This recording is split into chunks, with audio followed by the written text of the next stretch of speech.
이곳은 지하철 4호선 삼각지역 안에 있는 배호 만남의 광장입니다.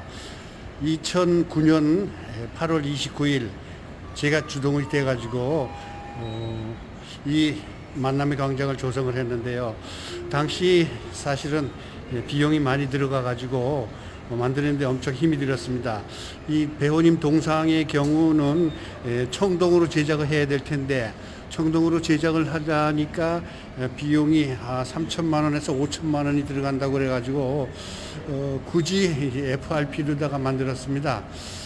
1천만 원도 안 되는 비용으로 많은 회원들이 협조를 해주긴 했지만 뒤에 배경은 제가 또 이제 그렸죠. 200호짜리 대형 초대작이고요. 저걸 그리는데 거의 한 달 이상을 제가 소요해서 시간을 그렸습니다. 이 그림은 그 옛날 한국 최초의 고가도로 삼각지 고가도로를 이제 배경으로 해가지고 했는데 외로운 사나이가 왔다가 비를 맞으면서 다시 돌아가는 그런 모습을 그렸습니다. 여기는 이제 배호 악단을 만드셨던 배호님의 그림을 그렸고요. 요 여자는 이제 그 노랫말 가사 안에 나오는 잃어버린 옛사랑 뭐 그런 걸 추억하면서 그렸습니다. 그 당시 고가도로가 이제 한국 최초의 고가도로였기 때문에 우리 지방에서 관광을 오면 일부러 삼각지를 들려가지고 여기를 한 바퀴 돌고 그러고 갔던 아주 관광 명소입니다. 1970 몇 년도에 이제 그 돌아가는 삼각지라는 영화도 제작했었죠. 김희라가 주연했고요. 여자는 문희가 주연했습니다. 돌아가는 삼각지 그 위대한 명곡이 이곳입니다. 다시 한번 여기를 보여드릴게요. 지하철 4호선 광장 티켓 사가지고 이제 들어가는 입구 쪽으로 들어오시면 되고요. 이 다른 역보다 유난히도 이제 복도가 넓은 그런 곳입니다. 삼각지를 지나가실 때 한 번씩 꼭 들려주시면 좋겠고요. 이 배호 만남의 광장, 서울 시내 수백 개의 정거장이, 지하철 정거장이 있지만 이렇게 그 인기 가수의 특별한 동상을 세워놓은 것은 내가 유일한 걸로 알고 있습니다. 특히 서울의 명소인 배호 만남의 광장, 지방에 있는 분들이 오시면 꼭 좀 한번 들려가지고 배호님과 기념사진도 찍으시고 또 이 유명한 장소에 포토존이 있습니다. 같이 사진을 찍으시고 기념을 하시기 바라겠습니다. 이것은 당시에 2009년 8월 29일 만들었을 때 제가 이제 있는 거 없는 거 사진을 모아가지고 이렇게 제작을 했는데 좀 번듯하게 좀 폼나게 좀 잘 했으면 좋았을 텐데 그게 좀 아쉽네요. 이걸 처음에 개통했을 때 이 배상태 선생님도 오셨었습니다. 이 구체적인 사진을 다시 한번 보여드릴게요. 여기 보시면 배상태 선생이 있고요. 사진 보이시죠? 배상태 선생이 있고 여기 우리 그 배호협회 회원들이 기념사진을 찍은 모습입니다. 하여튼 우리가 이곳을 지날 때마다 그 위대한 가수 배호님을 생각하면서 삼각지의 그 명소를 한번 감상하시기 바라겠습니다. 안녕하세요. 서양화가 김수영이면서 전국 배호협회 회장을 맡고 있는 김수영입니다. 오늘 이곳은 삼각지에 있는 전국 배호협회 사무실에서 배호의 일생 그 3편을 찍어 보겠습니다. 여러분 쉽지 않은 일이지만 이게 10번째까지 갈지 15번째까지 갈지 모르지만 정영교 씨의 배호 약전, 그러니까 배호의 일생을 처음부터 끝까지 아주 자세하게 섬세하게 철저하게 완벽하게 기록해 놓은 것을 제가 읽어드리고 또 중간중간에 저의 소감을 말씀드리도록 하겠습니다. 1960년도, 61년도서부터 1964년까지의 이제 기록이 이 제3편에 들어갈 내용입니다. 1962년 가을 이야기서부터 시작이 됩니다. 미군 부대 악단 드럼 연주자 배신웅 국내 무대에 진출하다. 유수 악단에서 장안의 유명업소에 출연, 캬바레, 나이트클럽, 밤무대 활동과 외삼촌 김광빈 악단에서 국내 무대 본격 연주 활동, 미군 부대 활동을 마친 후 한 사람의 어엿한 드럼 주자로 서울 을지로 5가 1층 천지 캬바리에서 외삼촌이 밴드 마스터로 있는 당시 유명 악단 김광빈 7인조 악단의 재합류 드럼 치며 막간을 이용해 간간히 노래도 불렀다.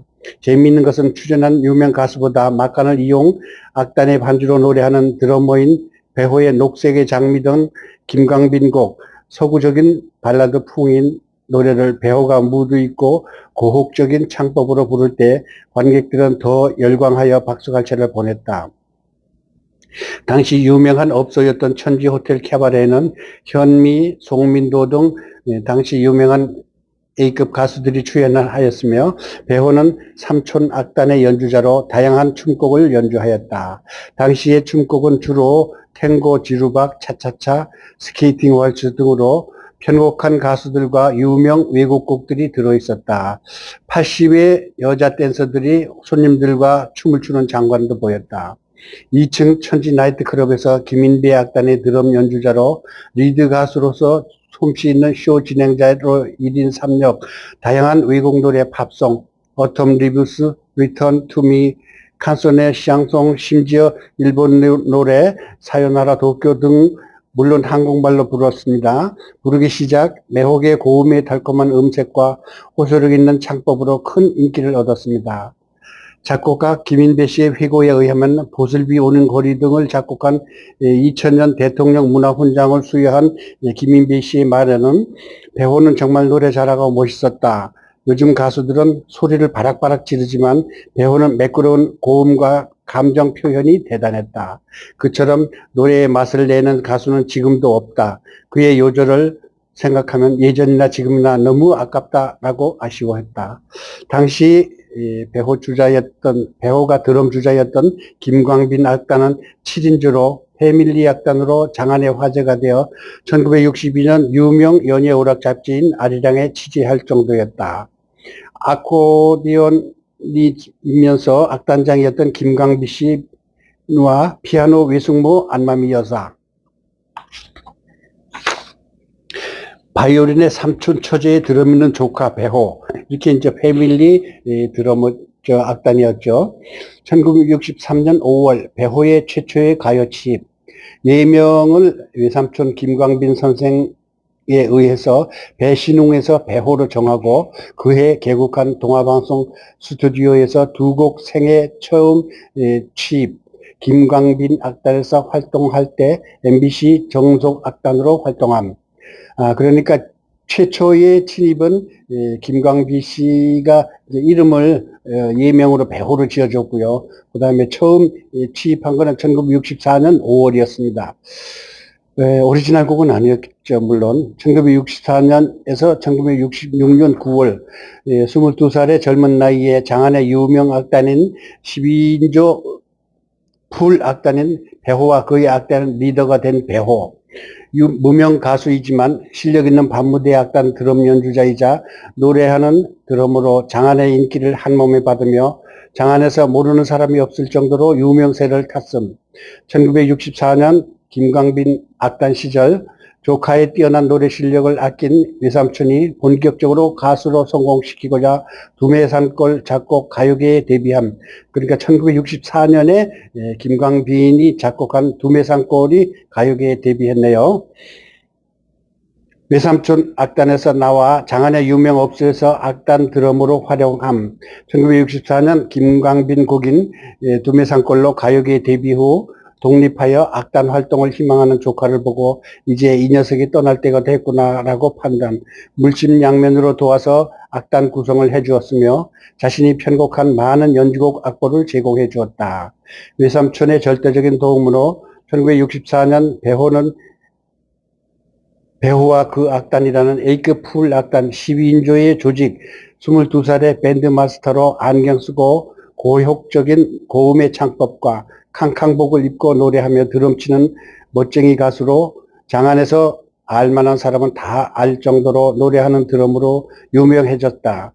배호는 연주 시 흥이 나면 일어서서 춤추는 동작으로 연주 관객의 열광을 최고조로 흥분시키며 건강할 때 그는 이목구비가 수려하고 상당한 장신으로 여성 관객의 인기를 더욱 차지할 당시에 신장 174cm, 현재 기준으로는 180cm도 넘겠죠. 후리후리하고 미남의 노래는 여성 관객을 광란에 흥분을 시킬 정도였다. 당시 배호악단의 연주 실력은 유명 업수들만 전속 출연할 정도로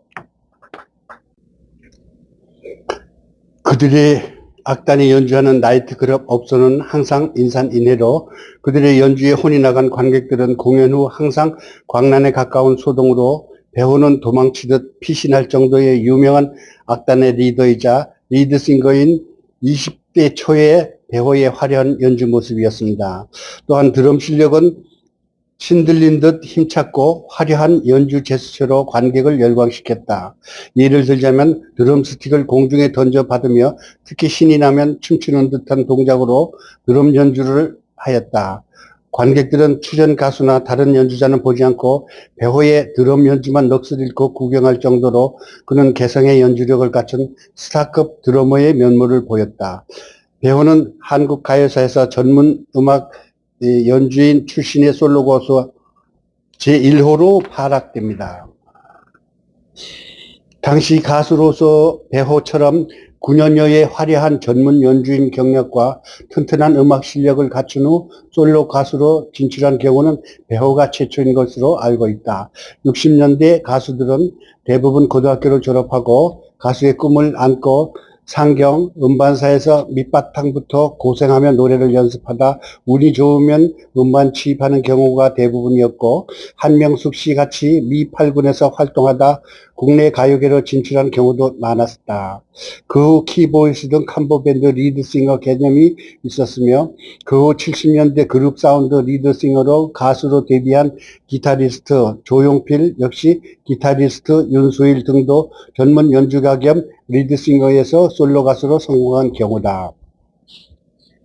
20대 초 배호는 드럼으로 높은 수준의 연주 실력을 보이며 색소폰 주자인 기록윤 씨 등 유수 뮤지션들과 재즈 연주 등을 많이 하여 최고도의 기량을 쌓았으며 수많은 외국 음악과 국내 음악을 연주하며 마음속으로 혹은 작은 소리로 노래를 연습하며 악단들의 하모니 속에서 자신의 목소리를 갈고 오며 가창력을 키워왔다. 배호가 밤무대에 활동하던 60년대 초 서울의 밤무대 업소는 캐바레, 나이트클럽 등 어떤 모습이었을까? 배호의 뛰어난 가창 실력은 어디에서 연유하였을까? 배호가 무대에서 처음 노래할 때 매끄럽고 날카로우며 가냘픈 옐로우 보이스, 상당히 선정적인 톤의 타고난 미성의 목소리 소유자였다. 당시 음악적 상황에서 충분히 상상할 수 있을 것 같은 미스테리한 것은 그는 별도로 노래 연습을 한 것이라기보다는 16세부터 시작하여 6여 년 동안 악단 생활 후 64년 자신의 10인조 악단의 마스터로 연주 활동에 전성기를 구가하며 풀 악단장이 되었다. 요즘으로 말하면 대형 방송 악단 수준의 드럼을 연주하며 자신의 악단에 고도에 세련된 악단의 합주와 하모니를 일종의 자신에 위한 반주 음악으로 하여 드럼을 쳐가며 자연스럽게 자유로운 멜로디를 목소리로 불려줬던 것이다. 당시는 실제 반주를 통한 연습이 극히 어려운 시절이여 가수 지망생들은 말할 것도 없거니와 기존 가수들도 기껏해야 기타 정도 반주에 맞춰 연습하는 정도가 고작인 시절이었다. 인류 악단의 생생한 원음의 반주로 연습한다는 것은 꿈도 꾸기 어려운 시절 배호는 고도로 다듬어진 화려한 최상의 음악 연주를 일종의 반주 삼아 자기 자신의 음악적 감성과 무드에 한껏 젖어 짙은 감정 표현과 노래하는 악기에 맞추어 절대 음감을 익히고 연주의 앙상블 안에서 마음속으로 또는 작은 소리로 따라 부르면서 자신의 목소리로 악기 연주처럼 다듬으며 가창력을 키워갔던 것이다. 한국 대중음악사에서 악단의 최상의 연주와 함께 노래를 부른 것은 배호가 최초인 것 같다. 이렇게 음악 환경이 벌써 하늘과 땅과 같이 차이가 났던 것이다. 또한 60년 초 특히 남자 가수들이 업소 무대에서 노래하는 경우는 참으로 드물었다. 우선 가수의 수요와 공급 면에서 여자 가수들이 더 많았고 업소에서 선호를 하였다. 그나마 유명 남자 가수 몇 명 제외하고는 어지간한 가수들은 무대에 서기가 어려웠을 정도로 밤 업소도 많지 않고 기회도 거의 없었다. 이런 상황에서 배호는 유명 악단의 드럼 주자로 장안의 유명 업소에서 말 그대로 자유롭게 연주하고 노래 부르며 가수로서 성공의 꿈을 키워가고 있었다.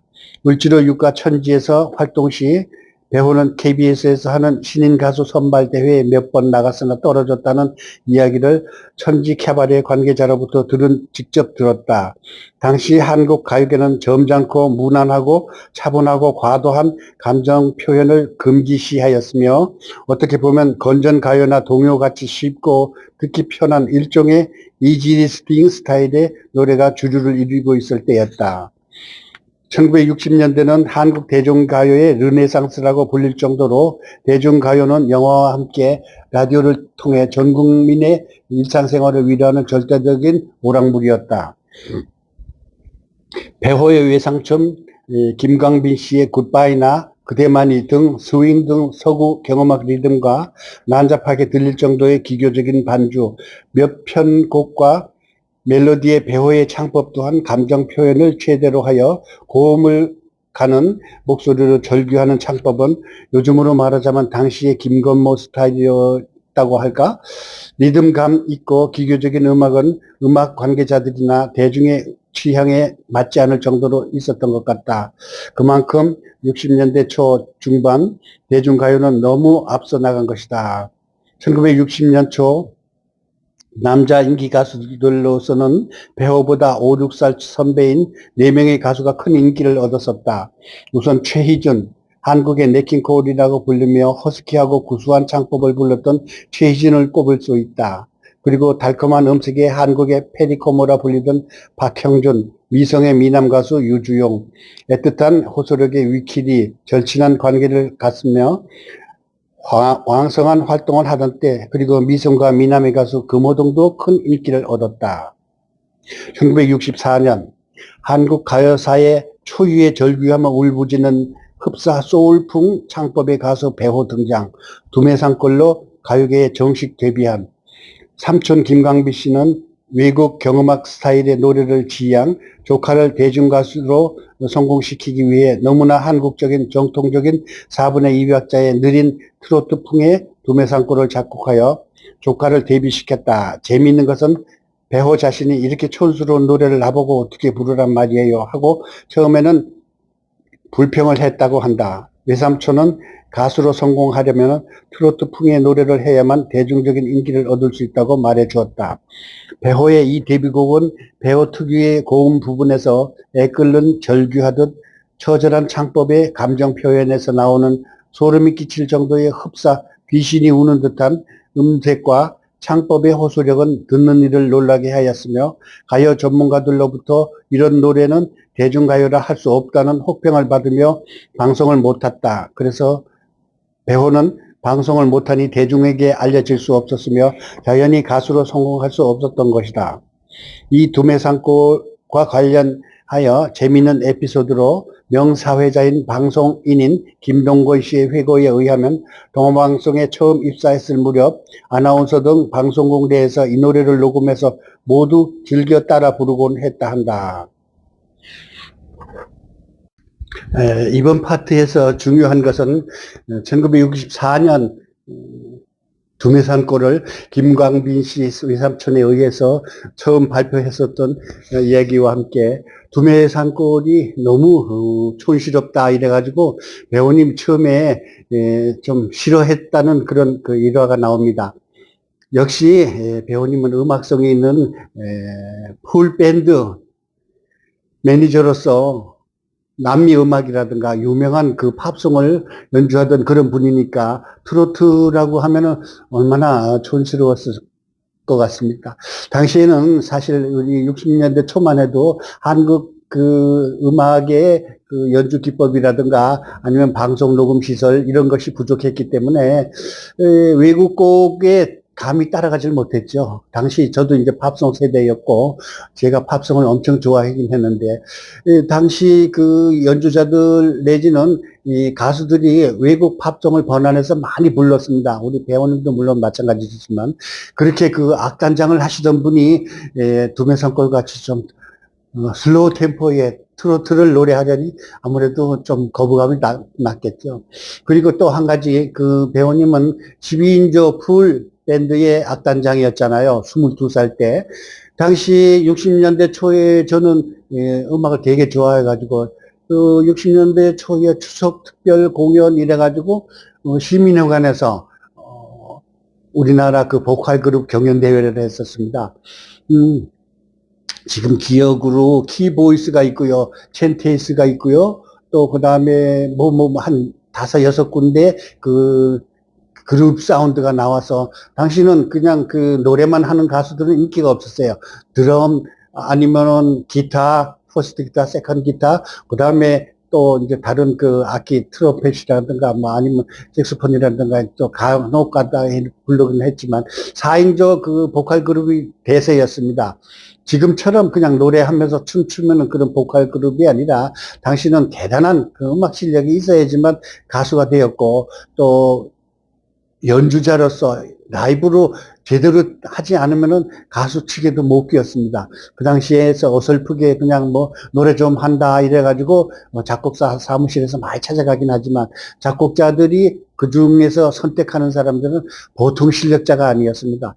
배호님은 특히 그 위대한 삼촌들의 음악성을 닮아가지고 또 악단장까지 했었으니까 얼마나 완벽한 음악가로서의 출발, 가수로서의 출발이 아니겠습니까? 이렇게 해서 1960년대 초 배우님의 음악 활동을 이야기해봤습니다. 다음 제 4편에는 배우님의 음악 활동이 좀 더 진출하는, 좀 더 진수한, 좀 더 활발한 그런 음악 활동에 대해서 이야기해 보도록 하겠습니다. 구독, 좋아요 부탁드립니다.